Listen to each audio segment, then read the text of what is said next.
Welcome to GardenDC, the podcast about everything gardening in the Washington, D.C. and Mid-Atlantic region. I'm your host, Kathy Jentz. I'm the editor of Washington Gardener magazine, and we're aimed at gardening enthusiasts, people who grow everything from edibles to ornamentals, natives to exotics. If it grows in our area, that's what we talk about.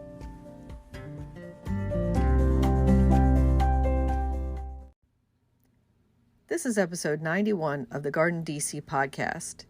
In this episode, we talk with Tony Weaver and Karen Olson Weaver of Olson Weaver Lighting Design about outdoor lighting. They offer tips and tricks, do's and don'ts, and you'll especially want to pay attention to a little trick of how to make a boring fence seem more dramatic. Also in this episode, our plant profile is on winter aconite, and I share some local native plant resources as well as some upcoming events. This episode, I'm joined by the principals of Olson Weaver, Karen and Tony Olson Weaver, and they are lighting designers that service the DC, Virginia, and Maryland region based out of Arlington, Virginia. Welcome, Karen and Tony. Hey, Kathy, good to be here. Hey, Kathy. Nice to be with you. Great to have you both. So we're talking in kind of late winter season, and days are starting to get longer, but it still seems like the sun drops too quickly, right, these days in the garden, and you don't get to enjoy it as much as you'd like to. So we'll talk all about outdoor landscape lighting, how you can light up different aspects of your home and garden to enjoy it farther into the evening time, and maybe other concepts, right? Maybe lighting can highlight architecture, can highlight different features, can create drama, can create a mood. So we'll talk all about that today. But first, let's talk about Olson Weaver LLC. And Karen, I want to start with you. And how did you start this company? Was this your baby, your brainchild? Well, yeah, I guess I would say that. I was actually studying landscape design about 15 or 16 years ago, I think, and became aware of the concept of landscape lighting. And I was intrigued by that. I've always been interested in lighting. And so it seemed like a really good combination of two interests of mine. So decided to do landscape lighting rather than landscape design. And was there much competition at that point?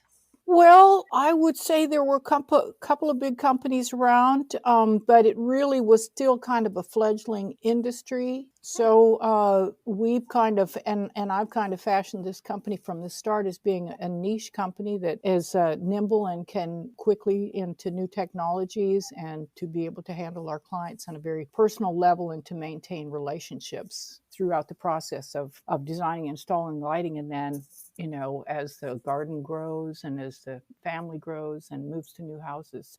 So that would be kind of an evolution of the garden. Like you wouldn't start out with your entire lighting design done all at once. You could do piecemeal, so to speak.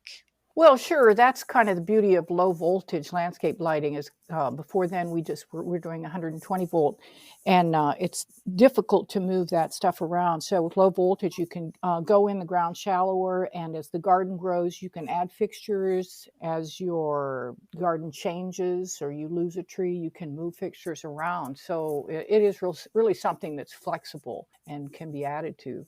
When did Tony join the firm? Yeah, so I joined, I guess, about 7, 8 years ago. It's hard to remember now. And prior to that, I had worked out in California. I guess to go all the way back, I had originally studied business and foreign affairs at UVA. I got a bachelor's degree in foreign affairs and then a master's in business. After school, I went out and worked in Northern California for some time at a startup, and then founded a medical device startup in Tennessee. After that, I came and joined the family business with Karen here, my mother, and we have been working together ever since. And I find that a common thing in the horticultural industry of family businesses or multi-generational businesses. How is it working mother-son, Karen and Tony? Maybe I'll start for Karen's point of view. Well, I think it's worked out really well. Tony's an easy person to get along with. It was probably a little bit difficult at the start just to kind of learn a new role, rather than parent to child. You have to learn to speak to your partner as an adult, and I think that we've learned that well, and we get along really. Things go pretty smoothly now. I think so. Good to hear. Yeah, it's been a joy. It's been a joy working with Tony. He's a great person to work with. Any Yeah, thoughts, Tony? yeah, I think I agree with most of that sentiment. I mean, just it's been a very positive experience. And of course, in the early stages of any sort of working relationship, it takes some time for each person to kind of figure out what they do best and how people are going to work well together. And over time, we've just really been able to develop and grow our partnership. And I think that's partially because we both have very specialized skill sets. I studied business and I have bring that background and entrepreneurship to the table. And Karen, of course, studied horticulture and is, of course, an entrepreneur. So having those clear, defined, different skill sets, I think really makes for a very positive partnership, particularly because both people bring different things to the table, and we've really been able to thrive through this partnership. That's great to hear. And so, beside the two of you, do you have other employees? We do. We do. We have a fantastic installation team, installation manager, and a number of crews. Currently, I think we are at three different vans and trucks and whatnot. We also have a marketing representative who handles a lot of our social media, digital, email marketing, and coordinates events and that kind of thing. And we're currently expanding, and so we're looking to hire a an assistant sales representative as well as a senior sales representative. But it's a very challenging labor market, so we've got our ads up and we're doing interviews and whatnot, but we're looking forward to finding the right person and bringing another person onto the team. And of course, we have additional administrative help and assistants, associates who help with the accounting, the bookkeeping, some basic administrative tasks. So yeah, it's been very we've grown incrementally, but in such a way that we've been able to keep up and really exceed the expectations of customers as we grow. And we have been fortunate enough to grow at about a 30% rate a year. It must be for the entire time that I've been here, 7 years, and so that's really been positive for us. And we've just been fortunate with the people who are part of our team, in that they've been able to help us deliver and continue to provide the high quality product that our customers are used to. And how do customers find you? Do they go through a landscape designer or architect? Yeah, that's a great question, and it's something that is evolving. And so I'll speak a little bit to kind of the traditional way that our clients have found us, and then I'll tell you how that's changed a little bit over the years and kind of where we're going. And so traditionally, it's been kind of very kind of peer to peer, network driven, where you know somebody and they happen to do landscape lighting, and then you bring on clients, and then they refer others to you, and that's just kind of how you grow. But then as things become more sophisticated, we started to bring more and more clients through other larger projects that were largely driven by landscape architects, landscape designers, landscape contractors. And so we now have active relationships just with many of those industry professionals who will bring us 5, 6, 7 jobs plus a year. And so that's where a lot of our projects come from. And to speak a little bit to where it's going, a lot of where it's going is more kind of direct to the client. Many of our customers are now kind of getting into the stage where they're very familiar with social media. They're very familiar with Google.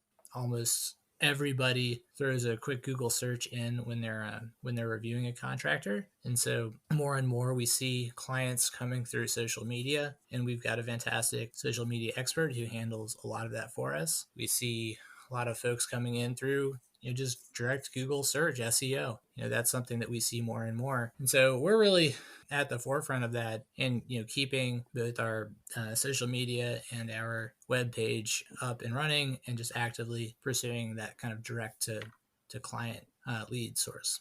Excellent. Let's move on to some of the design side of the business and the more fun things I think to talk about. At least for me, are the lighting installations you have done. Maybe we can walk through some of the jobs and verbally point out some of the great lighting, because obviously listening to a podcast you might not be able to see the beautiful photos or visit it in person, but I think we can paint the picture for them. So some of your installations or notable clients have been the Columbia Country Club, the Embassy of Finland, Chrysler Museum of Art, and Hillwood Museum and Estates. So let's start with maybe Hillwood. What type of work did you do there? And that's someplace that is open to the public as a garden that people can access in Washington, D.C. Yeah, at first I'd like to say Hillwood is such a fantastic area. So, I mean, if your listeners are ever around, I mean, just they can get out there and just tour the museum and the grounds. Be sure to do it because it's just such a great place. The work that we did there was the lighting of an exhibition of sculptures. Phil Haas did a large sculptural exhibition, and we came in and provided the lighting for that. So it was super fun. His sculptures are just really, really incredible. These huge depictions of certain classical pieces of art that he has done in very large scale. So we had a great time. We got to work directly with the artist a little bit, and everybody really enjoyed the experience. Karen, do you have a favorite of one of those projects we just discussed that you might want to describe? Maybe the Embassy of Finland? Well, actually, that was one of Tony's projects. Hmm. Tony's a little bit modest. He does bring so much to our business through business management, but he's become a very good designer in his own right. And it's kind of a family thing. Most of my family is a designer in one way or the other, and as are my three children and their spouses. And so Tony did the work at the Finland Embassy, one that I'm very proud of, and that was kind of rather early on in the me and Tony days is when we did the Columbia Country Club. This was brought to us by a designer that you may remember, Florence Everts, Hmm. and she's done some beautiful, beautiful gardens. She's now retired in her mid 80s. I think she retired last year, maybe, but very active throughout her lifetime. And so she had a really cool concept for the Columbia Country Club at their. Now, I'm not a big golfer, so the last par where you finish up the game, which is right at the clubhouse. And she wanted to create a terrace there for lunching and activities and things, and to watch that very last hole that people shoot. Sorry, my golf is terrible. But she designed an amazing serpentine seat wall, I guess I would say, that had some very beautiful curves, a big giant S curve that kind of contained this terrace area for entertaining. And we put a beautiful LED fixture in there that could run along that curve, just under the capstone of that curve. So when you're sitting up in the clubhouse looking down at the terrace, you see that beautiful S curve. And it just became so popular there at the club that they brought their outdoor dining out there. This is before COVID, and it really, I think, brought a lot of new energy and vitality to the club, because younger people just really were into that kind of a newer lighting scene. So I think that we were kind of early on in that type of LED linear lighting in Washington, and that has to be a super example. I just love that project, and I loved working with Florence. Interesting. So are most of your clients private residences or public, or is it a mix? Primarily, I would say we're about 80% residential, 80 to 90 really, and then the other 10 to 20 is commercial. And so the majority is residential, and the majority of the properties that we typically work at are in northern Arlington, Chevy Chase, Maryland, DC, Northwest DC, kind of those general areas, Potomac, Virginia, and sometimes we'll extend further outside of the Beltway for special clients, typically clients who we've already worked with in the past, who have residences in those areas I just mentioned, but also may have an estate in the plains or somewhere a little bit further out. And when a client starts a project with you, are there objectives for safety, lighting, for adding a dramatic effect? What are their usual requests when they start off? Yeah, every client is different, so all of the above can certainly be the case in certain scenarios. We work very closely, usually with a landscape designer who has brought in a project, so we'll review their designs, and then we will mark those designs up with a specific lighting plan. We'll meet with both the client and the landscape designer or architect so that we can specifically kind of really get a sense and feel for what both the landscape architect or designer kind of envisions so that we can be sure that our lighting plan is in line with that overall vision, but also really to consult the client and get a really good idea of what they want and what they are looking for in their landscape lighting while it still fits well into the overall landscape design and is aesthetically pleasing. And I might be asking a bit of a cheeky question here, Tony or Karen, and see what you react to this. Maybe we'll start with Karen. Do you have any pet peeves when you see landscape lighting installations that you did not do?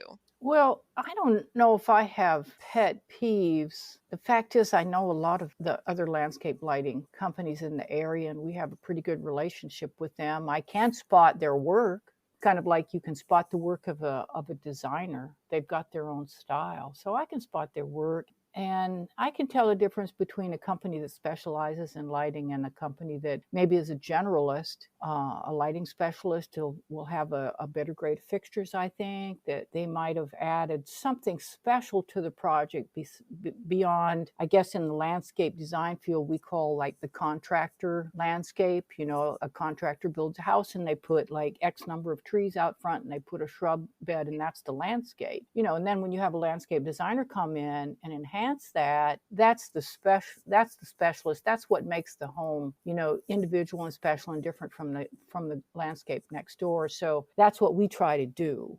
So pet peeves, maybe I see something that's just a little bit mundane, or maybe I see a design that doesn't have a whole lot of unity. So there'll be like maybe a tree over here on the right and a tree over here on the left, and there's nothing in between that connects the light that makes it actually a design. So in lighting design, you don't want to have these big black voids in the middle of the design. You want something that flows. And a good way to do that is to, if you have your tree on the left, if you have some, what I call ground plane lighting, something on the ground like a path light that lights up the planting beds and things like that, you can kind of carry the lighting design over to that next vertical element, the tree, and then you've got some unity. And you can also do that with putting just a very little bit of lighting on the facade of the house, on the front of the house, so that it doesn't look like you've forgotten the house. That the house is the face of the whole landscape and the home. So yeah, sometimes I see lighting that just hasn't really come together in a unified way. Definitely, I see lighting that's been neglected for some time. So it may have started out to be a nice design, but over the years, it lost some of that edge to it. I like that connectivity point that you have, that it shouldn't just be one spotlight here and then one way over there. So I like that concept. How about you, Tony? Any pet peeves or signs that maybe it's not the most professional installation? Yeah, I really couldn't agree more with Karen in the general sentiment. I think that one pet peeve of mine when I look at like a lighting design is if I see something that is just very formulaic, a design that is just very cookie cutter. Like it looks as if whoever was responsible for it was just kind of phoning it in and just kind of, well, here's a tree and here's like a path. And so we've got some path lights and uplights and then we're done. And I think that like one of the ways that we differentiate ourselves is really trying to make each and every design just incredibly beautiful and special. And you can really tell the difference in a situation where somebody's just kind of applied just a formula to your landscape, and it's just very mundane versus a design where people have actually just gone and created something that is beautiful and has certain elements that are unique to it only to your garden, and that's something that we really strive for as a company. What elements would you say most residences need? So, if you have steps in the front, you might want to do some type of rail lighting or something like that. What would you consider a bare minimum for lighting in a landscape? Sure. And I think, I mean, there's the kind of physical safety factor, right? And you have to have those, but we kind of think in terms of layers of light. And so you might have one layer of light that is highlighting, that is uplighting the various different elements of the landscape. So, hitting trees, the facade, those areas. And then we have another layer of light that's about downlighting. It might provide a little more service light, some functional lighting, getting light on the pathways and the steps and those type of areas where you certainly have to have light from a safety perspective. But then we like to go a little bit further with like another layer of light that might be something that kind of creates intrigue in the design. So you might have like a single pendant hung, at one end of the garden that you see as you enter in a path or you walk up a stairway, and just see that point of light that you can walk to, and just kind of it invokes a certain amount of imagination to the viewer as they enter into the landscape. So we really try and do stuff like that, and that really kind of differentiates the design, and the clients really, I think, notice and really appreciate that kind of unique experience.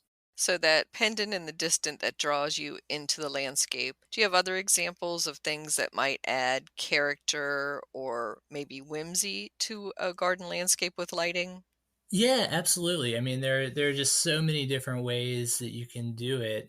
You might have a beautiful detail on a rail, like we were mentioning, or you might have like a linear LED curve that creates kind of motion in the landscape. You could graze a wall, or brick, or something that has a beautiful material and texture, so that you can kind of call out and feel and experience that texture visually as you go through the landscape. Karen, any thoughts of maybe some touches to personalize your lighting? So I think that really depends on the home and what's going on in the garden. And I think that the whole conversation with the client is really important there, to find out what they really love and appreciate about their garden, to find out how they use their garden, if they're entertaining with their garden, to find out what the main focal angles, vision angles, focal angles are. So, especially right now with the pandemic, the rear terrace has become really important, and the probably the side yard where guests have been entering has become really important. So that's goes back to Tony's point about, on a side yard you might have a little arbor that where you enter the garden, and you put a little hanging fixture there, and that it's just a charming little touch. And you do that on the home of someone that has a pergola. On another house where maybe the terrace bleeds over into the backyard, that's pretty common. Maybe it's a very kind of a squarish, boxed in kind of backyard with a board fence all around it. Well, you can make something out of that fence by lighting the fence. Almost any fence that has some texture or detail on it that may look rather kind of plain Jane in the daytime becomes very interesting in the evening when you light it. And because you pick up the colors and the texture. And if you have planting materials in the front of it, you kind of like backlight that, all the variegations in the shrubs and the trees and things. So that's how I would treat one landscape different from another. I'd look for those components of the landscape that make that yard special. And we've had a lot of fun with some newer fixtures and some different ideas that get back to that fence. It's just kind of a funny, crazy left out part of the landscape, and that you've got a big fence that's kind of big and squarish, but you could do something interesting with that. So that's been fun. Of course, a water feature or art in a landscape, that's kind of pretty obvious. But some things that are very simple are, for example, when you're in the front yard and you approach the front door, and of course on that major pathway you're going to have some path lights or down lights. But oftentimes there's this little secondary path that goes off to the right or the left with some flagstones in the grass. And it's kind of nice, even though, your guests at night may not be using that path. It's kind of nice to put a couple little path lights along there just to give the impression that there's something down that path. There's a little bit of like, mystery or wonder in the landscape, and the whole thought of like, maybe there's more to the story. So that's kind of, it's kind of a fun thing to do. And I think clients really appreciate, and they get into that, and they understand that. Yeah, it's so important and entertaining to have a appropriate light level, not glaring, but, enough to be able to see and see each other. Oh yeah, totally, totally. So when Tony's talking about layers of light, we also try to like make some of those layers like go away at times. It's just like inside your house, sometimes you've got task lighting, you want the whole kitchen to be lit up or whatever, the living room to lit up, and sometimes you just want it really nice and soft. So on a rear terrace, you might have some lighting from the eaves. That's great if you're entertaining like a big party of strangers, for example, and you want everybody able to see each other. But if you're out there by yourself, you want to be able to cut those eve lights off and have something nice and quiet. And one thing that's become more and more popular in the pandemic, I think, is that kind of bistro lighting that you see in cafes. I guess people miss the cafe, the whole cafe experience, and they want to create that in their backyard. So it is kind of fun and fun to do, and it's a little bit specific to the way the architecture of the house is on the back. Sometimes that works and sometimes it doesn't. But it's just like another layer of light. You can have a lot of light back there, but you need that kind of flexibility and the control to like tone it down when you want just a intimate. Maybe you just want it dark back there. So we try to make it flexible like that, and that's the way people want to use their lighting. That's the way they want to appreciate their lighting.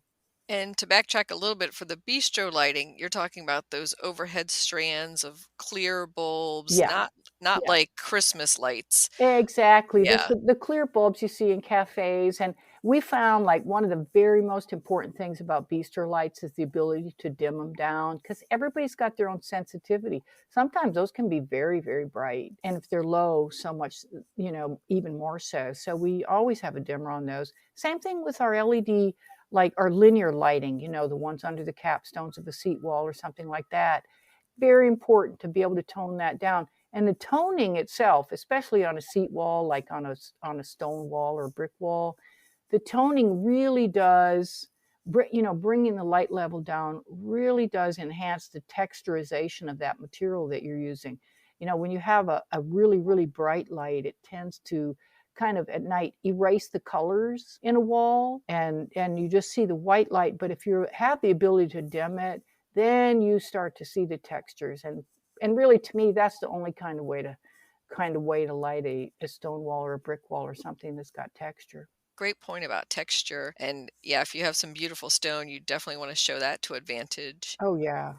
And speaking of stone, around perhaps a water feature, there's usually, some type of stone or border around that. How do you light up a water feature? Do you do it with lights inserted inside the water or surrounding it or both? Well, shoot, that totally depends on the water feature, because you have like little, you have like koi ponds, with a little fountain in the middle Hmm. of it. And that's something with a deep well of water, maybe, 24 inches or something.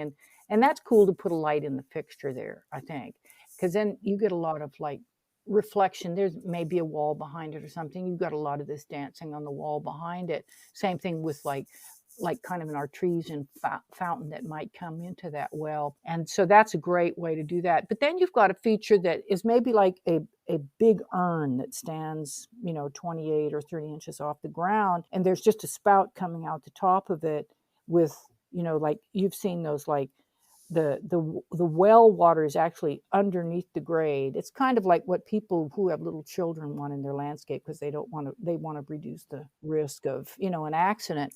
Yeah, sometimes those are Um, called pondless water there features. you go, pondless Yeah. water feature. That's right. And often it's, if you can possibly get a light from above, I think that really works well. Some of them come with a light inside the urn itself, so it's just like that little bubbler that's lit, and that's a cool effect. And sometimes if you can do a combination of lighting the urn itself, because that it may have color, it might be a beautiful blue or something like that, or have a beautiful shape. So if you can do both lighting the urn or the itself and something inside the well of the urn, that's really a cool look. Yeah, that's really nice. And that's that kind of thing that really, when you're sitting on the terrace, that's where all your attention goes. Yeah, water in the garden is so beautiful. Oh, and the sound of it. The sound of Mhm. it's so, so important. It's just like the sound of crunching of gravel, when you walk across down a gravel path and you hear that soft, like, psh, psh, psh, you know, Mhm. sound lighting and lighting, lighting is a sound in itself. When we do a little bit of canopy lighting, that's where you light the bigger trees in the backyard. And what happens back there is that you see the motion in the leaves. When the wind blows, you see the leaves fluttering, and you see that. And that's what I call motion in lighting. It's kind of a similar effect with a gas lantern on the front of the house. It's not just providing lighting, it's that little motion that's kind of like such a life. It's just like there's almost a breath in it. Anyway, that's a little bit over the top, isn't it? Sorry, Kathy. Sorry. I don't no, not at all. I was gonna say that many people use flames for meditation and focusing on. There you go. So, yeah, I could see the little gas flame or a little gas fireplace outside could definitely Yeah. be a focal point that way. Oh, it's very much like water, isn't it? Mhm. It's very much like watching the motion of the water, and as far as meditation goes, that's so true. And how about some examples of great trees to light in the landscape? So there's trees with beautiful architecture in just the way they grow, say like a crepe myrtle. Are there other favorite trees, varieties that you all like to specifically pinpoint in the landscape?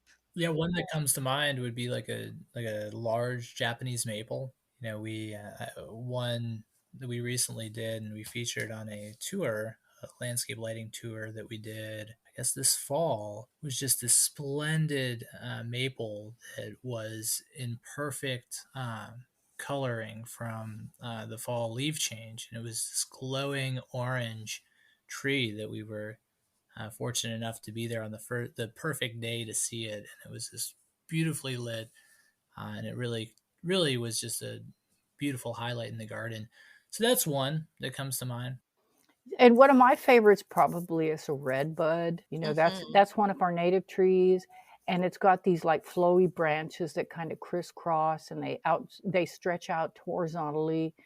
And that's another one, like Tony said, is like as you go through the seasons, the colors change on a red bud, and the leaves are heart shaped.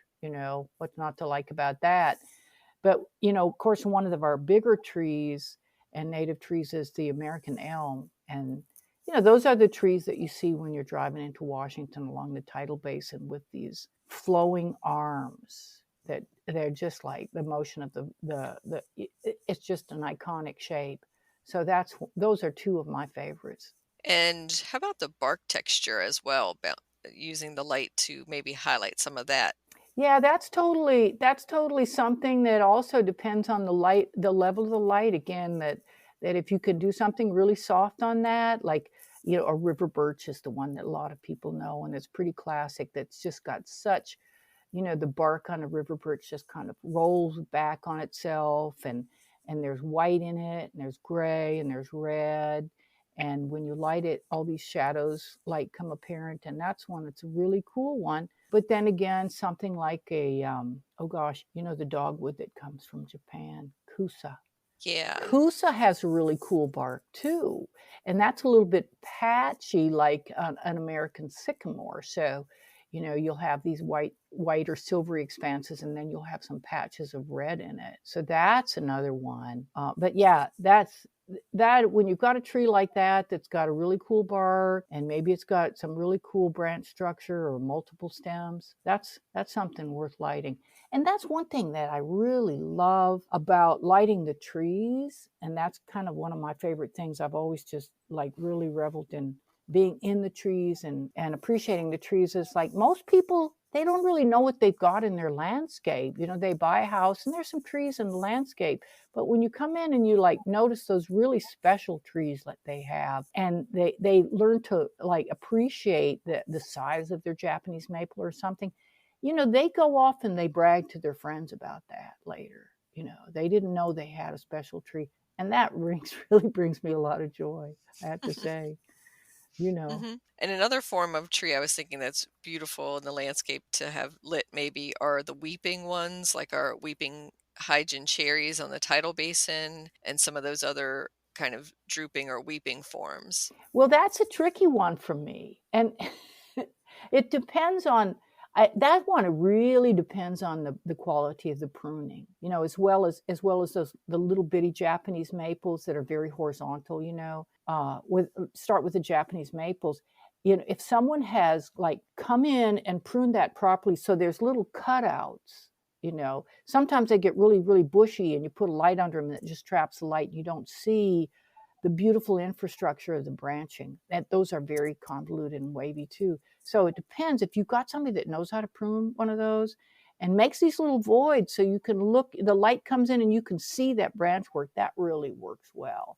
And with the weeping cherry, it's the same thing. Some of them look like fabulous, fabulous in the summertime, but in the wintertime, what you might see is the trunk and then where the graft was. But that's pretty specific to landscape designers. Kathy, you know what I'm talking about.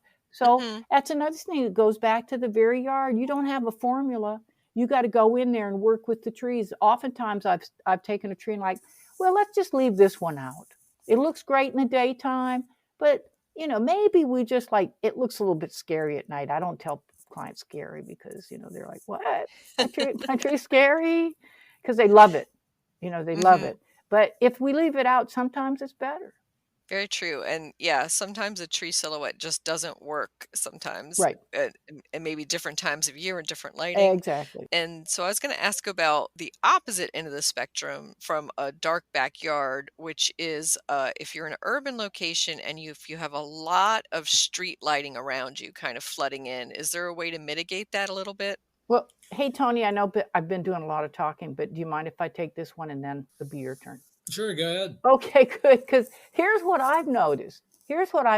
And this could be getting better because DC is trying to like phase out their old like silver halogen lights that are really super blue and kind of Mm, goony, and go into LEDs that are more warm, like a 2700 Kelvin that we're used to inside of our homes. But what I've noticed is if you've got a lot of that street lighting that has that bluish cast, you can do some warm lighting in the front, even though the light is like, if it's like daylight out there, and it warms it up in there. So it makes it more feel like residential and rather than like that coldness of the street. And then there's other thing that kind of happens is that sometimes there'll be a larger tree in the front yard with the street light up behind it. And at night, that tree let's cast a dark shadow over the front yard. So even though there's street light right out there, your front walkway may be in the shadow. So that's kind of what we try and work with in the front yard. that's a great way to describe it, is that cold and that warm light, and to liven it up a little bit. So, Tony, we'll turn to you to ask some of our maintenance questions. So, my first one will be what is the best time of year to design the lighting and install it? Would that be in the winter time when you can see everything bare? The best time to design and install. Well, I don't know that there is necessarily a best. There are bad times, and that's like, I mean, in the middle of February is not the best time to install a landscape lighting system because the ground is frozen. So that is typically challenging. But to design a system, it's just different. You're going to design a little in a different way, say in the summer, than you might design in the winter. But there's just different challenges. And when you're doing any design, you need to be thinking about 4 seasons. So it isn't as if there's like one season that's the best, but there are bad seasons to install, and that's for sure. I mean, like in the middle of August in DC, nobody really wants to be installing a landscape lighting system. We certainly do it, but Hmm. it's a little more, it's a little more problematic just because of the heat. Definitely. And that's when you want the long, cooler evenings, if it cools down at all in the evening, that is. Indeed. So my next maintenance question would be about working around it or installing the lines. So you obviously have to have some type of electrical source to the outside, and you're using, as you said, low voltage LED light systems. So they have their own lines, correct, and not hooked into something else. Yeah, so basically, the way that a system would work is you have a transformer, and the transformer connects to your line voltage at the house, and then you have lines that come off of that and go to all of the individual fixtures. And so we work those lines into the landscape in a strategic way that can help minimize maintenance, minimize potential cut lines down the road. We do that particularly by running many of the lines just along kind of boundaries of hardscape. So if you have a walkway, you might have the lines run along the edge of the walkway where it's very unlikely that people are going to be digging, or along the foundation of a house, another area that's less frequently modified just in the general course of maintaining a landscape. And so that's how the system generally works. And do you have your own electricians to install that, or do you have the homeowner do that exchange and then you hook into it? Yeah, we do. So we have a team of individuals who provide pretty much all of the stuff that we need for the system to be installed. There's obviously a range of kind of specialty items that we'll occasionally contract out. So, for example, we'll occasionally do gas sconces, and we obviously don't have a plumber or a gas fitter on hand, but we'll coordinate and work with the appropriate contractor on something like that. And oftentimes we can have a beautiful custom result that the clients are just thrilled with. So I assume that the homeowner or somebody is supplied with a map of where all those underground lines are, so that should they want to add more to the landscape, they know that they're not digging and hitting them. Yeah, so we don't really have a huge amount of trouble with people with cut lines. The lines go in pretty deep on the front end. If there's a landscaping plan, or it's pretty easy with Google Maps these days to mark up those types of documents and provide the homeowner with that. And so yeah, we definitely do that upon request and as needed. And any other tips for working lighting into a landscape, maybe to add a little more drama or mystery? Drama and mystery. Yeah, so I like, to use pendants. I mean, pendants can really kind of create that kind of intrigue that you don't necessarily see elsewhere. I like to see a pendant on a long, delicate, thin chain, something made of solid copper that looks kind of old or antique, and in such a way that you might look at it and think, how did that get there? Or like, how long has that been there? And like, wow, it looks kind of like almost magical to kind of see that out in the landscape, just delicately placed in a tree. So that's something that I really like.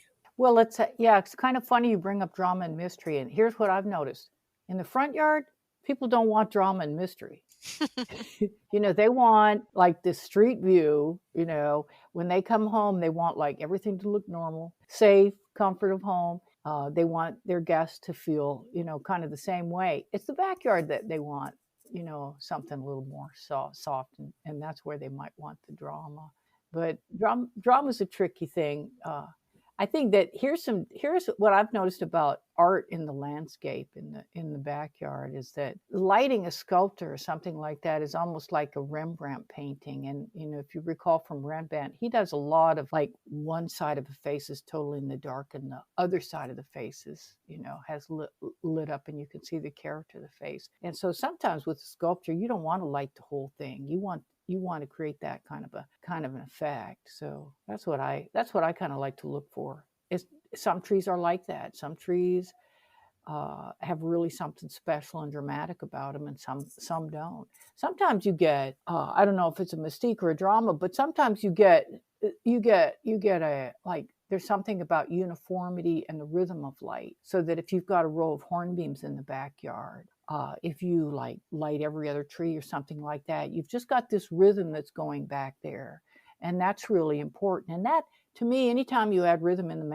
a landscape, it sounds like music, it sounds like motion, and you feel motion and you feel emotion with rhythm. That is a lovely way to describe it, Karen. And I want to thank both you and Tony for sharing some of the art and science between the two of you about outdoor lighting.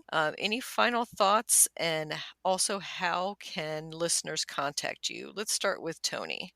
Well, thank you so much for having us, Kathy. It's certainly been a pleasure to describe some of the things that are very important to me. This company is something that I certainly love, and I'm just always thrilled to be able to provide a beautiful lighting design and installation to any of my clients.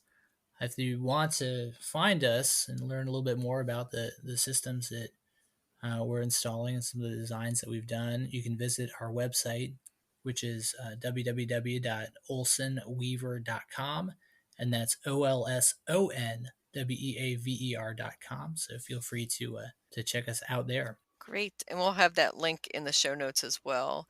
Any final thoughts, Karen? Well, Kathy, I just really want to thank you for having us. I have to say one thing about entrepreneurs, they just love to talk business. They just love to talk about the business because you have to be enthusiastic to be an entrepreneur. Just it's got to be a part of you. And so I really appreciate that. The one other thing I want to say about residential lighting, which is something that's really, really, I've just loved doing, is that, you get invited into people's homes, and that's a very special place. It's a personal place, and it's just thrilling to me to get an opportunity to see what people, like what they really appreciate in their art on the walls and in their books and things like that.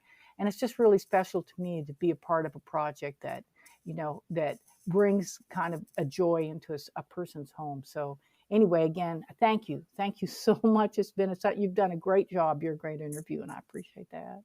Thank you, Karen, and thank you, Tony.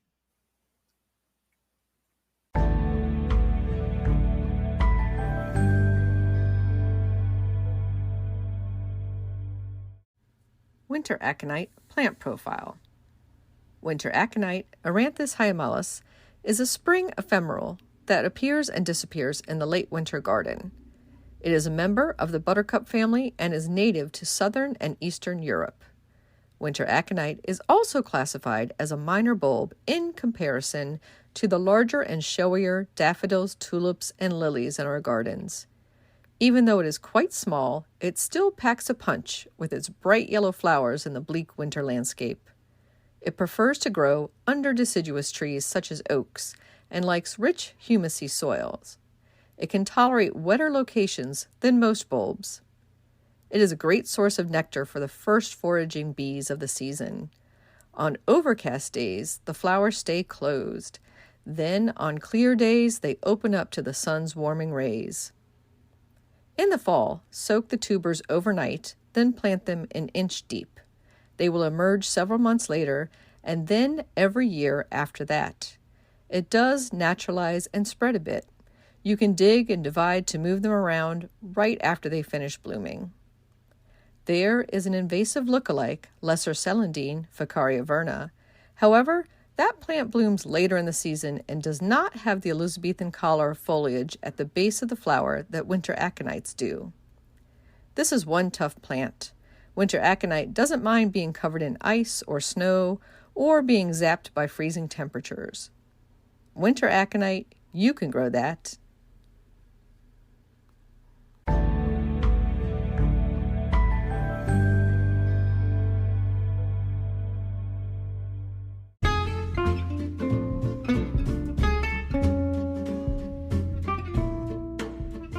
What's new in the garden this week?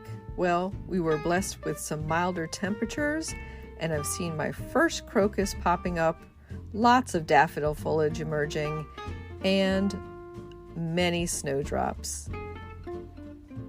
Listeners have been asking where to source some of the native plants we've been talking about on this podcast, so I thought I'd share some upcoming events and some sources.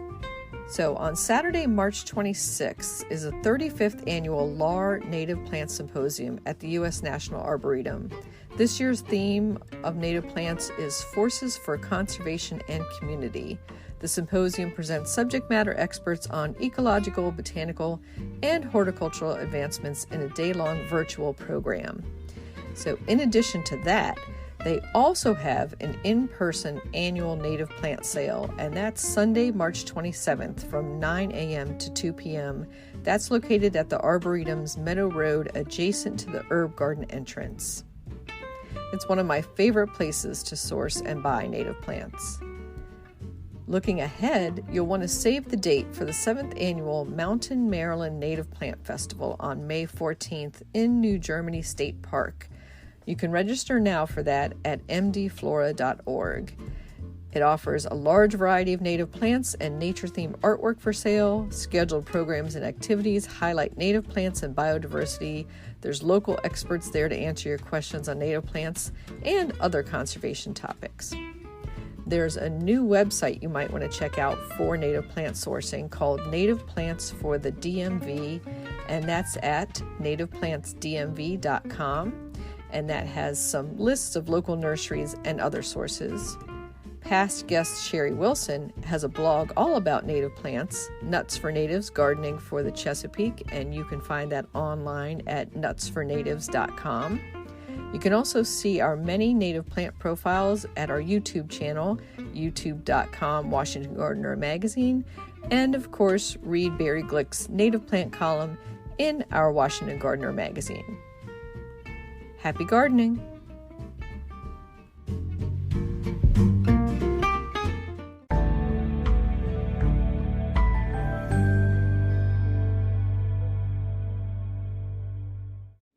Celebrate spring with 4 exciting gardening books and their authors. This free online party takes place on Thursday, March 24th at 7 p.m. Eastern.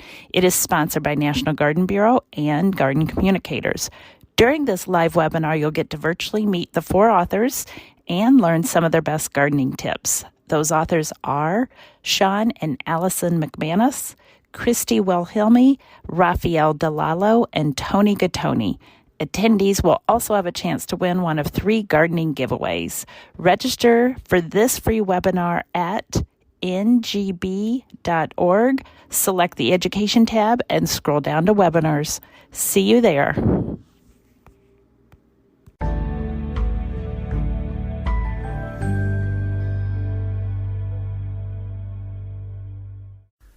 In the new book, The Urban Garden by Kathy Jentz and Terry Spite, you'll find dozens of inspiring and creative ways to grow flowers, shrubs, vegetables, herbs, and other plants in small spaces and with a limited budget. Whether you want to grow on a balcony, rooftop, front stoop, or a tiny urban patio, turn your growing dreams into reality and build a gorgeous and unique garden that showcases your personal style while still being functional and productive. With the ingenious ideas and resourceful tactics found here, you'll be maximizing yields and beauty from every square inch of your space, while also making a lush outdoor living area you'll crave spending time in. The Urban Garden, 101 Ways to Grow Food and Beauty in the City, comes out this spring. You can pre-order it now at Amazon.com and bookshop.org.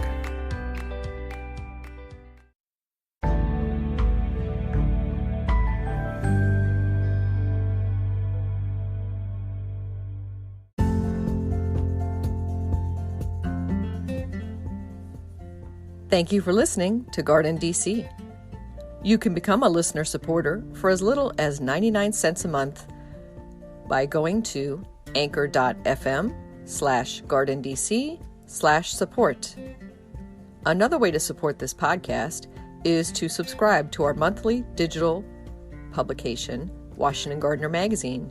To do so, go to washingtongardener.com. Thank you.